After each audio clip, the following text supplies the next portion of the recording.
apetecía decir 4 palabras, no me emocionaron mucho.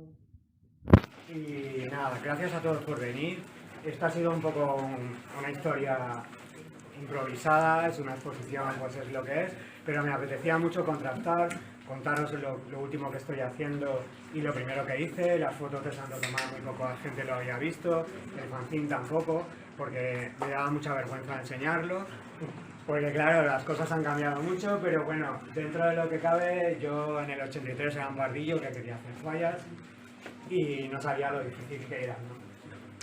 Bueno, el tiempo ha pasado y os enseño un poco también el proyecto muy chulo solidario que vamos a hacer con las tablas que han hecho pues 8 artistas en este caso, todas chicas, porque la falla este año de Santo Tomás infantil va a hablar del problema que tienen las niñas, aunque resulta increíble, en poder patinar. En algunos países está súper prohibido, de hecho si no habéis visto Skate Girl en Netflix, lo recomiendo porque realmente os daréis cuenta de cómo está el patio con el asunto de prohibir cosas y sobre todo a las mujeres, que no hay derecho, ¿no?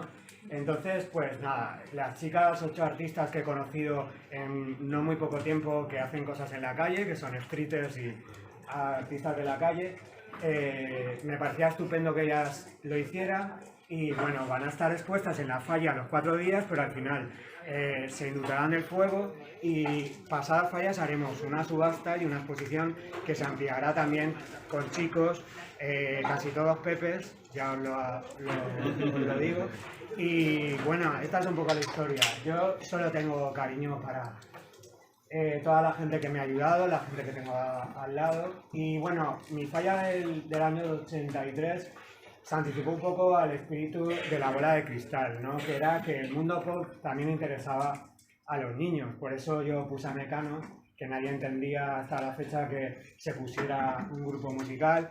Moisés también está por ahí, que puso hasta la Betty Cruz.